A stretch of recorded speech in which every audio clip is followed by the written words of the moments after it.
Haroldo Wilson Quirós Monsalvo Magistrado Ponente.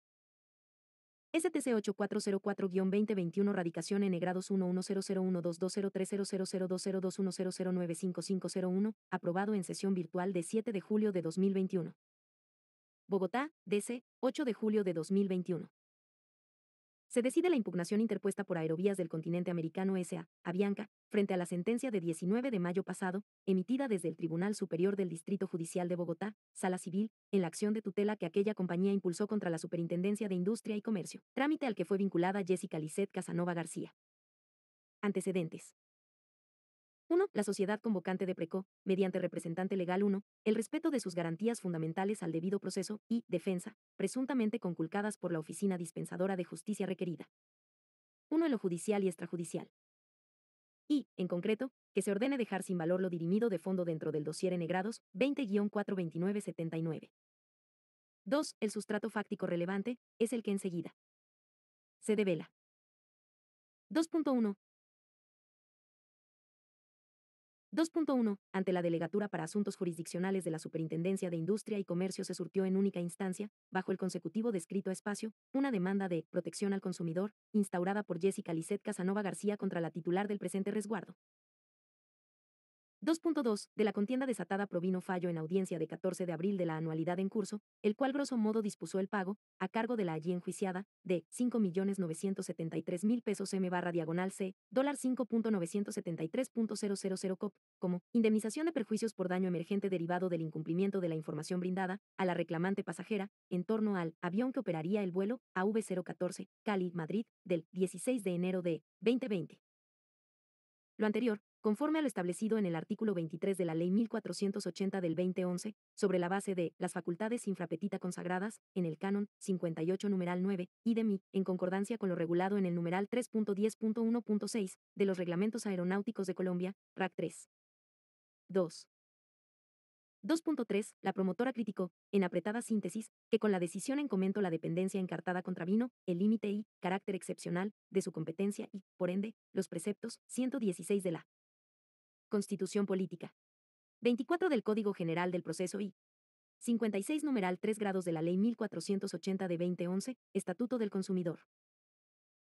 En lo tocante adujo que se le impuso el pago de una indemnización por incumplimiento del deber de información, aun cuando el artículo precitado solo contempla ese tipo de condenas, interpretado así también por la misma Superintendencia y esta Sala de la Corte en CSJSTC 8508-2022, a causa del daño fincado en la prestación de servicios que impliquen la entrega de un bien, y 2. La información o publicidad engañosa, siendo esto último lo expresamente demandado, de donde además fue transgredido el objeto del litigio. Agregó que en el caso planteado, al margen de la antedicha circunstancia, tampoco se produjo la negligencia achacada respecto al cambio de la aeronave en la que se realizaría el vuelo Cali-Madrid de 16 de enero de 2020, en tanto que ello aconteció por circunstancias ajenas a su voluntad, y, en específico, el retiro de una parte de la flota de aviones Boeing B-787, a raíz del Programa de Mantenimiento Preventivo a nivel global, en acatamiento a lo dictaminado por el fabricante de los motores.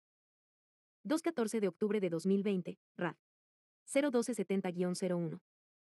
3. Las respuestas de los convocados. 1. La Superintendencia de Industria y Comercio se opuso a la prosperidad de la clama, toda vez que acorde a los cánones 145 de la Ley 446 de 1998 y 24 del Código General del Proceso ostenta la facultad para zanjar controversias sobre protección al consumidor, prerrogativas que en el caso contra Avianca encontró vulneradas a través de la sentencia disentida, la cual se profirió en derecho. 2. Jessica Lisset Casanova García guardó silencio. La sentencia impugnada denegó la salvaguarda, puesto que el fallo censurado se aprecia razonable y fueron abordadas las alegaciones de los extremos litigantes. La impugnación la propuso la convocante, quien con la ayuda de su representante persistió en los reproches atañederos a la supuesta falta de competencia de la superintendencia confutada, a lo que agregó que el hecho de que el artículo 58 numeral 9 grados de la Ley 1480 de 2011 contemple las facultades ultra, extra e infrapetita, de ninguna forma implica que aquella oficina pueda desconocer el estricto ámbito de su reducida atribución en materia jurisdiccional. 4. Como lo ha plasmado esta sala en el fallo que citó a B. Initio. Consideraciones. 1. Al tenor del artículo 86 de la Carta Política, la acción de tutela es un mecanismo jurídico en respaldo de los derechos fundamentales, susceptible de invocar cuando quiera que estos resulten vulnerados o en peligro inminente por los actos u omisiones de las autoridades públicas y, en ciertos supuestos, de los particulares, que por su connotación subsidiaria y residual no permite sustituir o desplazar a los instrumentos comunes de defensa. Por lineamiento jurisprudencial, en lo que concierne a las actuaciones y proveídos judiciales, el resguardo cabe de manera excepcional y ceñido a la presencia de una irrefutable vía de hecho, cuando el proceder ilegítimo no es dable removerlo a través de los medios ordinarios previstos en la ley CSJSTC 11 de mayo de 2001, RAD 001831 y, por antonomasia, cada vez que sobrevenga el imperativo de la inmediatez. 2. Circunscrita la Corte a los reparos impugnatorios, en el entendido de que los ataques están enfilados contra el fallo dictado en audiencia de 14 de abril de 2021, con el cual la superintendencia recriminada optó por condenar a la quejosa dentro del paginario de protección al consumidor en grados. 5. 20-42979, incoado en contra suya por Jessica Lisset. Casanova García, se conduce a indagarlo en sus cimientos. Nótese que, en lo estrictamente medular, allí se acotó. La fijación del objeto del litigio es, primero, si existió alguna publicidad o información engañosa, presuntamente suministrada hacia el accionante por la compañía accionada, respecto del servicio aéreo contratado y segundo, si dado el caso de verificarse lo anterior, resulta procedente ordenar a la compañía el reconocimiento y pago en favor de la parte demandante, por concepto de indemnización de perjuicios a título de daño emergente, luego, en ese orden de ideas, el despacho sí considera pertinente realizar unas precisiones muy importantes en materia de la información y de la publicidad a la luz de lo establecido en la Ley 1480 de 2011.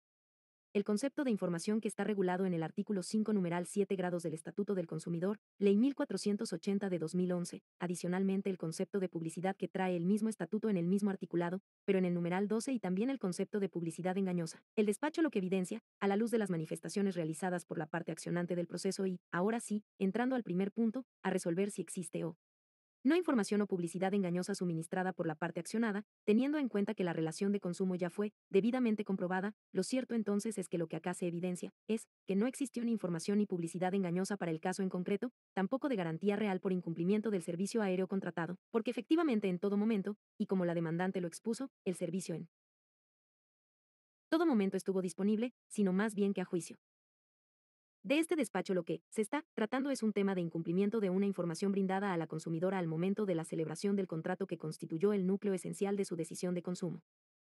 6.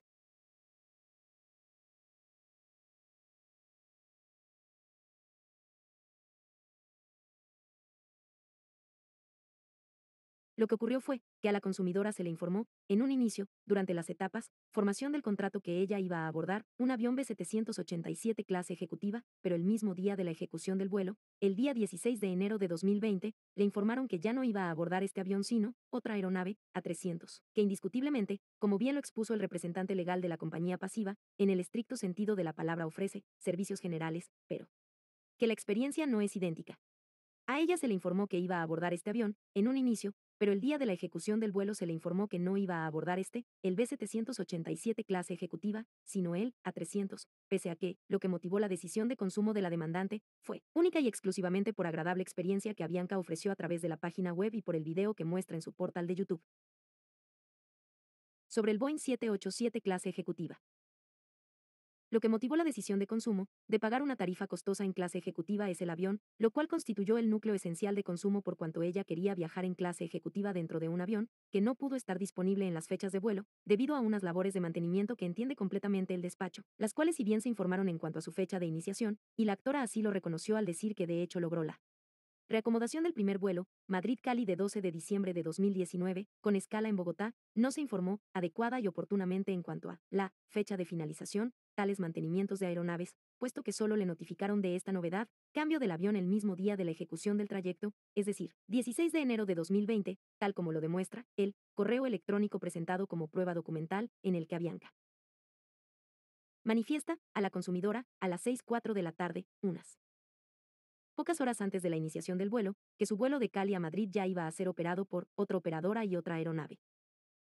Sí, se hace remisión al artículo 23 del Estatuto del Consumidor, Ley 1480 de 2011, establece que los proveedores y productores deberán suministrar a los 7 consumidores información clara, veraz, suficiente, oportuna, verificable, comprensible, precisa e idónea sobre los productos que ofrezcan sin perjuicio de lo señalado. Para los productos defectuosos serán responsables de todo daño que sea consecuencia de la inadecuada o insuficiente información, si esta norma se acopla o complementa con el numeral 3.10.1.6 de los RAC 3, Reglamentos Aeronáuticos de Colombia. Dice esta norma en mención que, en caso de producirse algún cambio en cuanto al vuelo, el horario o en general cualquier aspecto que afecte la reserva acordada, la aerolínea o la agencia de viaje por cuyo conducto se haya efectuado la reserva, deberá informarlo al pasajero por el medio más rápido posible, por ejemplo teléfono, fax, correo electrónico, mensaje de datos, a más tardar con un término de 24 horas de antelación al vuelo. Entonces, la parte accionada no hizo el cumplimiento del deber de información y de manera anticipada con respecto al vuelo de regreso de 16 de enero de 2020, pues aun cuando se sabía de las condiciones de reparación de aviones desde un inicio, lo cierto es que no se dejó constancia ni se documentó hasta cuándo iban a estar esas labores de mantenimiento de los Boeing 787. No obstante, acá la sociedad demandada sí tenía la posibilidad de informarle a la consumidora, por lo menos con 24 horas de antelación al vuelo mediante correo electrónico, el que ya no iba a embarcar en el avión que ella pretendía, y si era una situación previsible por parte de la demandada que las labores de mantenimiento de los Boeing se iban a poder extender más allá de la fecha de operación del vuelo. Existió un incumplimiento del deber de información por parte de la compañía demandada y de la información brindada en las diferentes etapas del ITER contractual. Por ende, al notar la consumidora que ya no iba a viajar en las condiciones inicialmente pactadas, y a la consumidora no le fue posible conseguir la reacomodación ofrecida por la sociedad pasiva, por falta de disponibilidad, como lo manifestó la parte accionada, y eso en últimas que desencadenó que para qué ella pudiera mantener la experiencia que quería conseguir y que motivó su decisión de consumo, pues indiscutiblemente incurrió en toras erogaciones económicas. 8. Si es posible, a pesar de que no haya existido información o publicidad engañosa, establecer el daño frente a información insuficiente e inoportuna, porque el artículo 23 del Estatuto del Consumidor, en consonancia con el artículo 56, numeral 3 grados, dice, serán responsables los empresarios de todo daño que sea consecuencia de la inadecuada o insuficiente información, y a posteriori el artículo 56 del mismo estatuto sustancial establece que la acción de protección al consumidor mediante la cual se decidirán asuntos contenciosos que tengan como fundamento la vulneración de los derechos del consumidor o la violación directa de las normas de protección a consumidores, esto es, una violación directa a lo establecido en el artículo 23. Se está vulnerando una norma jurídica de protección al consumidor, que es la antedicha 23, 3, énfasis ajeno. Veredicto que al margen de compartirse no subyace arbitrario, subjetivo o antojadizo, pues se supeditó al ordenamiento, lo que descarta las transgresiones aducidas y, por ende, las réplicas no encuentran recibo en esta calzada excepcional de auxilio. Es que, en rigor, la tutelante revela un mero desacuerdo en torno a la forma en que el juez encartado optó por irrogarle, sobre la base de las facultades infrapetita consagradas, en el canon 58 numeral 9, de la Ley 1480 de 2011, una sanción conceptuada en perjuicios por daño emergente derivado del incumplimiento de la información brindada, a la allá demandante pasajera, al margen de que no se produjera una información o publicidad engañosa. Cuestión que, en principio, no alberga usurpación o extralimitación competencial alguna. 3 CFR. Tiempo 1 hora 46 minutos y 22 segundos a 2 horas 22 minutos y 10 segundos de la audiencia. 9. Toda vez que, a la postre, la amonestación pecuniaria impuesta tuvo asidero en la violación directa de las normas de protección a consumidores, a que alude el canon 56, numeral tercer idem, invocado en el libelo inicial de resguardo e impugnación, y, en específico, el precepto 23 ejusdem, a cuyas voces, los proveedores o productores, serán responsables de todo daño que sea consecuencia de la inadecuada o insuficiente información. Planteamientos que improbable es desaprobarlos de plano o calificarlos de absurdos o aviesos, máxime si los que n agotad o no resulta n contrari os a la razón, es decir, si no está demostrado el defecto apuntado, ya que con ello se desconocerían normas de orden público, y entraría a la relación procesal a usurpar las funciones asignadas válidamente, en la definición del conflicto de intereses, CSJSTC, 11 de enero de 2005, RAD. 1451, reiterada en STC 7135, 2 de junio de 2016, RAD. 01050. No en vano, es tema averiguado que divergir del fundamento de una resolución judicial no desemboca, per se, en una vulneración ostensible, si en cuenta se tiene que no se puede recurrir a la acción tutelar para imponer al fallador una determinada interpretación de las normas procesales aplicables al asunto sometido a su estudio o una específica valoración probatoria, a efectos de que su raciocinio coincida con el de las partes. CSJSTC, 18 abril 2012, RAD. 000901, STC, 27 de junio de 2012, RAD. 00088801 y 10. STC, 12 de agosto de 2013, RAD. 001251, reiterado en STC 18711, 10 de noviembre de 2017. 3. Baste con añadir que el precedente CSJ-STC 8508-2020, 14 octubre, RAD. 01270-01 no se percibe totalmente aplicable a la controversia ahora estudiada, pues en el caso allí estudiado el debate gravitó en torno a la imposibilidad legal, por parte de la Superintendencia de Industria y Comercio, de emprender trámites sancionatorios de verificación de cumplimiento, frente a conciliaciones y transacciones extrajudiciales en el marco de relaciones de consumo, mientras que aquí versó sobre el deber de información. Agréguese, es el precedente vertical el que ata a los funcionarios judiciales, que no necesariamente el horizontal que también sugirió la censura. 4. Lo consignado, entonces, impone resolver de modo ratificatorio. Decisión. En mérito de lo expuesto, la Sala de Casación Civil de la Corte Suprema de Justicia, administrando justicia en nombre de la República y por autoridad de la ley, confirma la sentencia impugnada. 11. Comuníquese mediante telegrama a los interesados. Remítase el expediente a la Corte Constitucional para la eventual revisión. Francisco Ternera Barrios, presidente de Sala. Álvaro Fernando García Restrepo, Gilda González Neira, Haroldo Wilson Quirós Monsalvo, Luis Alonso Rico Puerta, Octavio Augusto Tejero Duque, Luis Armando Tolosa Villabona. 12. Firmado electrónicamente por magistrado A. S. Francisco Ternera Barrios, Álvaro Fernando García Restrepo, Gilda González Neira, Haroldo Wilson Quirós Monsalvo, Luis Alonso Rico Puerta, Octavio Augusto Tejero Duque, Luis Armando Tolosa Villabona. Este documento fue generado con firma electrónica y cuenta con plena validez jurídica, conforme a lo dispuesto en artículo 103 del Código General del Proceso y el artículo 7 de la Ley 527 de 1999.